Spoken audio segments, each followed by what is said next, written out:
శాసన మండలిలో రైతాంగ సమస్యలపై చర్చించాలని వైఎస్ఆర్సీపీ సభ్యులు నినాదాలు చేశారు. యూరియా కొరత, రైతు సమస్యలపై చర్చకు పట్టుబట్టారు.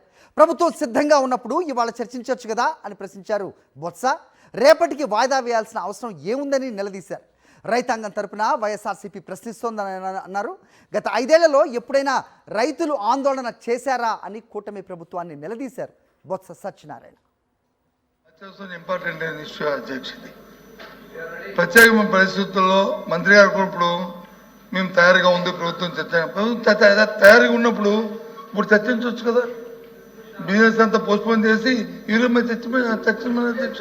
ఎందుకు మళ్ళీ దానికి రేపు ఎల్లుండు అవతలాడు ఎందుకు అధ్యక్ష? రాష్ట్రంలో రైతాంగం అంతా కూడా ఎదురు చూస్తున్నారు.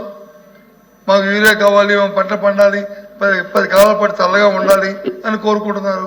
అందుకే మేము అడుగుతున్నాం తప్ప మాకేమీ ప్రత్యేకమైన కాదు.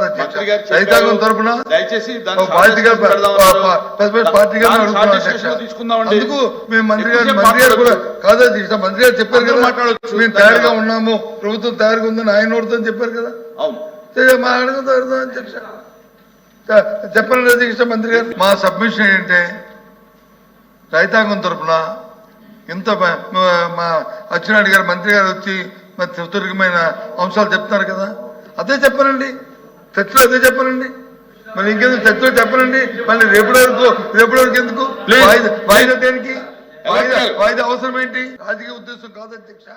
గత 5 సంవత్సరాలు నేను చెప్పాను కదా. గత 5 సంవత్సరాలు ఎక్కడనే ధర్నాలు జరిగాయి అధ్యక్ష. 5 సంవత్సరాలు ఎక్కడ క్యూలు ఉన్నాయి అధ్యక్ష. 5 సంవత్సరాలు పోలీసు జులుము వచ్చిందా అధ్యక్ష? ఎందుకు వచ్చింది? ఇప్పుడు ప్రభుత్వం వైఫల్యం